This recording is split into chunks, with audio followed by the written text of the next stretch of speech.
ಏನ್ ಹೇಳಿದ್ರು ಸರ್ ಮೊನ್ನೆ ನಿನ್ನೆ ಸದನದಲ್ಲಿ ಹೇಳ್ತಾ ಇದ್ರು ಯಾರು ಪ್ರಶ್ನೆಯಲ್ಲಿ, ಇದು ಹಲಾಲ್ ಬಜೆಟ್ ಅಂತೆ.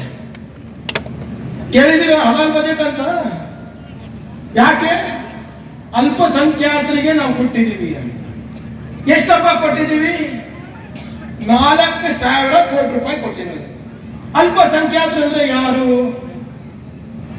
ಕ್ರಿಶ್ಚಿಯನ್ರು ಬರ್ತಾರೆ, ಜೈನರು ಬರ್ತಾರೆ, ಬುದ್ಧಿಸ್ಟ್ ಬರ್ತಾರೆ, ಮುಸಲ್ಮಾನರು ಬರ್ತಾರೆ. 4 ಲಕ್ಷ ಕೋಟಿನಲ್ಲಿ ಇವತ್ತು 4,000 ಕೋಟಿ ರೂಪಾಯಿ ಕೊಟ್ಟಿದ್ದೀವಿ. ಅದರಲ್ಲಿ 500 ಕೋಟಿ ರೂಪಾಯಿ ಬರೀ ನಿಮ್ಮ ಏನೋ ಈ ನಿಮ್ಮ ಸ್ಯಾಲರಿಗೆ ಅದಕ್ಕೆ ಇದಕ್ಕೆ ಹೋಗ್ಬಿಡುತ್ತೆ. 3,500 ಕೋಟಿ ರೂಪಾಯಿ 1% ಇಲ್ಲ. 42,000 ಕೋಟಿ ರೂಪಾಯಿ ಇವತ್ತು ನಾವು ಪರಿಷ್ಠ ಜಾತಿ ಪರಿಷ್ಠ ಪಂಗಡದವರಿಗೆ ಕೊಟ್ಟಿದ್ದೀವಿ, ಅದು ಕಣ್ಣಿಗೆ ಕಾಣೋದಿಲ್ಲ. 27,000 ಕೋಟಿ ರೂಪಾಯಿ ಗ್ರಾಮೀಣ ಅಭಿವೃದ್ಧಿ ಹಾಗೂ ಪಂಚಾಯತ್ ರಾಜ್ ಇಲಾಖೆ ಕೊಟ್ಟಿದ್ದೀವಿ, ಅದು ಕಾಣೋದಿಲ್ಲ. 16,000 ಕೋಟಿ ರೂಪಾಯಿ ಇವತ್ತು 34 ಲಕ್ಷ ಇರಿಗೇಷನ್ ಪಂಪ್ ಸೆಟ್ಸ್ಗೆ ನಾವು ಸಬ್ಸಿಡಿ ಕೊಟ್ಟಿದ್ದೀವಿ ಬಡವರಿಗೆ, ರೈತರಿಗೆ, ಅದು ಕಣ್ಣಿಗೆ ಕಾಣತಾ ಇಲ್ಲ.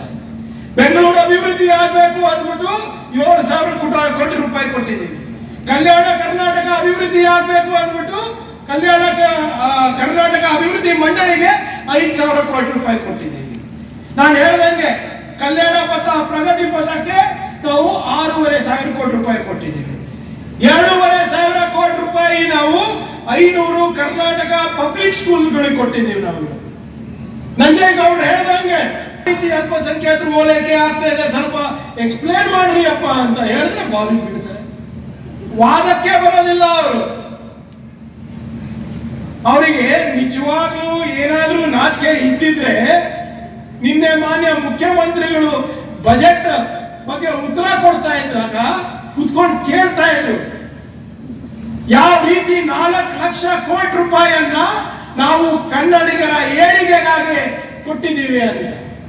51,000 ಕೋಟಿ ರೂಪಾಯಿ ಗ್ಯಾರಂಟಿಗಳಿಗೆ ನಾವು ಯಾವ ಧರ್ಮ ನೋಡಿಲ್ಲ, ನೀವು ಯಾವ ಜಾತಿ ಅಂತ ಕೇಳಿಲ್ಲ, ಯಾರಿಗೆ ನಾವು ವೋಟ್ ಕೊಟ್ಟಿದ್ದೀರಾ ಅಂತ ನಾವು ಕೇಳಿಲ್ಲ. ನೇರವಾಗಿ 5 ಗ್ಯಾರಂಟಿಗಳನ್ನ 51,000 ಕೋಟಿ ರೂಪಾಯಿ ಇವತ್ತು ನಿಮ್ಮ ಖಾತೆಗೆ ಬೀಳ್ತಾ ಇದೆ. ಇವತ್ತು ಏನ್ ಮಾಡ್ತಾ ಇದ್ದೀರಾ ಈ ದುಡ್ಡಿಂದ? ದಯವಿಟ್ಟು ನಾವು ಗಮನಿಸಬೇಕು ಯಾಕೆ ಹೀಗೆ ಮಾಡ್ತಾರೆ ಅಂತ.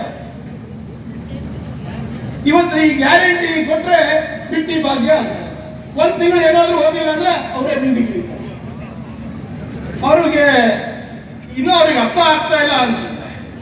ನಾನು ಹೇಳ್ದಂಗೆ ಈ ಗ್ಯಾರಂಟಿಗಳಿರ್ಬೋದು, ನಮ್ಮ ನೀತಿಗಳಿರ್ಬೋದು, ನಮ್ಮ ಯೋಜನೆಗಳಿರ್ಬೋದು, ಇವೆಲ್ಲರೂ ಕೂಡ ಒಂದು ಕುಟುಂಬವನ್ನ ಆರ್ಥಿಕ ಸ್ಥಿರತೆ ಕಡೆಗೆ ತಗೊಂಡು ಹೋಗುವಂತ ಯೋಜನೆಗಳು. ಇವೆಲ್ಲರೂ ಕೂಡ ಒಂದು ಕುಟುಂಬದಲ್ಲಿ ಆರ್ಥಿಕ ಸ್ಥಿರತೆ ಇದ್ರೆ ಊರು ಚೆನ್ನಾಗಿರುತ್ತೆ, ಊರು ಚೆನ್ನಾಗಿದ್ರೆ ತಾಲೂಕು, ತಾಲೂಕು ಚೆನ್ನಾಗಿದ್ರೆ ಜಿಲ್ಲೆ, ಜಿಲ್ಲೆ ಚೆನ್ನಾಗಿದ್ರೆ ರಾಜ್ಯ, ರಾಜ್ಯ ಚೆನ್ನಾಗಿದ್ರೆ ದೇಶ.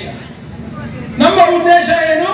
ನಿಮಗೆ ಸಾಮಾಜಿಕ ಹಾಗೂ ಆರ್ಥಿಕ ಭದ್ರತೆ ಕೊಡೋದು, ನಿಮಗೆ ಒಂದು ಸ್ವಾಭಿಮಾನ ಕೊಡೋದು ತಪ್ಪಾಗಿದೆಯಾ? ಇವತ್ತು ನಾವು ಇವತ್ತು ಬುದ್ಧ, ಬಸವ, ಅಂಬೇಡ್ಕರ್ ಅವರ ತತ್ವದ ಆಧಾರದ ಮೇಲೆ, ಸಂವಿಧಾನದ ಆಧಾರದ ಮೇಲೆ ನಾವು ಸರ್ಕಾರ ನಡೆಸ್ತಾ ಇದ್ದೀವಿ. ನೀವು ಪೀಠಿಗೆ ಓದಿದ ಕೆಲಸನೇ ಏನು? ಸಮಾಜದಲ್ಲಿ ವಿಷ ಬೀಜ, ಗೋಮದ ವಿಷ ಬೀಜವನ್ನ ಬಿತ್ತ ಮಾತ್ರ ಅವ್ರ ಕೆಲಸ. ಪ್ರಗತಿ ಪರವಾದಂತ ಯಾವತ್ತೂ ಮಾತಾಡೋದಿಲ್ಲ. ಕರೆಸಿ ನೋಡೋಣ, ಯಾವತ್ತಾರ ಒಂದು ಸ್ಟೇಜ್ ಕೊಟ್ರೆ ಬರೇ ಜಾತಿ ಆಧಾರದ ಮೇಲೆ, ಧರ್ಮದ ಆಧಾರದ ಮೇಲೆ ಮಾತಾಡ್ತಾರೆ. ಯಾವತ್ತಾರ ಹೇಳಿದಾರ? ಈಗ ನಾನು ಲೆಕ್ಕ ಕೊಟ್ಟೆ ಅಪ್ಪ ನಿಮ್ಗೆ, ನಾನು ಲೆಕ್ಕ ಕೊಟ್ಟೆ, ಪ್ರಗತಿ ಪಥಕ್ಕೆ ಎಷ್ಟು ಮಾಡಿದ್ದೀನಿ, ನನ್ನ ಅರಿವು ಕೇಂದ್ರಗಳಲ್ಲಿ ಏನೇನಿದೆ, ಉದ್ಯೋಗ ಖಾತ್ರಿನಲ್ಲಿ ಏನೇನು ಮಾಡಿದೀವಿ, ಎಷ್ಟು ಖರ್ಚು ಮಾಡಿದೀವಿ, ಎಲ್ಲ ಸುಳ್ಳ ಅಂಕಿಅಂಶಗಳು ಕೊಡ್ತಾ ಇದೀವಲ್ಲ. ನಂಜೇಗೌಡರು ಓದಿದ್ರಲ್ಲ, ಎಷ್ಟು ತಾಲೂಕಿನಲ್ಲಿ ಎಷ್ಟು ಜನ ಮಹಿಳೆಯರಿಗೆ ಯಾವ್ಯಾವ ಯೋಜನೆ ಹೋಗ್ತಾ ಇದೆ. ಆದ್ರಿಂದ ನಾವು ಲೆಕ್ಕ ಕೊಟ್ಟಿದ್ದೀವಿ ಸ್ವಾಮಿ, ನಿಮ್ ಲೆಕ್ಕ ಏನಿಲ್ಲ. ಹಿಂದಿನ ಸರ್ಕಾರ ಲೆಕ್ಕ ಎಷ್ಟಿತ್ತು? 40%, ಅಷ್ಟಕ್ಕೆ ಸೀಮಿತ ಆದ್ರು. ಅದಕ್ಕೆ ಅವ್ರು ವಿರೋಧ ಪಕ್ಷದಲ್ಲಿದ್ದಾರೆ. ಇನ್ನ 10 ವರ್ಷ ನಮ್ಮದೇ ಸರ್ಕಾರ ಇರುತ್ತೆ, ಬರೆದಿಟ್ಕೊಳ್ಳಿ. ಯಾಕಂದ್ರೆ ನಾವು ಬಡವರ ಪರವಾಗಿದ್ದೀವಿ, ರೈತರ ಪರವಾಗಿದ್ದೀವಿ, ಯುವಕರ ಪರವಾಗಿದ್ದೀವಿ, ಮಹಿಳೆಯರ ಸಬಲೀಕರಣಕ್ಕೆ ಪ್ರಾಮಾಣಿಕ ಪ್ರಯತ್ನ ನಾವು ಮಾಡ್ತಾ ಇದ್ದೀವಿ. ಆದ್ರಿಂದ ನಾವು ಈ ಮನದಟ್ಟು ಮಾಡ್ಕೊಳ್ಳಿ. ಬಿಜೆಪಿಯವರು ಏನೇ ತಿಪ್ಪರ್ಲಾಗ ಹಾಕಿದ್ರು ಕೂಡ ಅವ್ರ ಅಧಿಕಾರಕ್ಕೆ ಬರ್ಲಿಕ್ಕೆ ಸಾಧ್ಯ ಇಲ್ಲ. ಅವರಲ್ಲಿ ಸಮಾನತೆ ಅನ್ನೋ ಶಬ್ದನೇ ಇಲ್ಲ, ಸಾಮಾಜಿಕವಾಗಿರ್ಬೋದು, ಆರ್ಥಿಕವಾಗಿರ್ಬೋದು.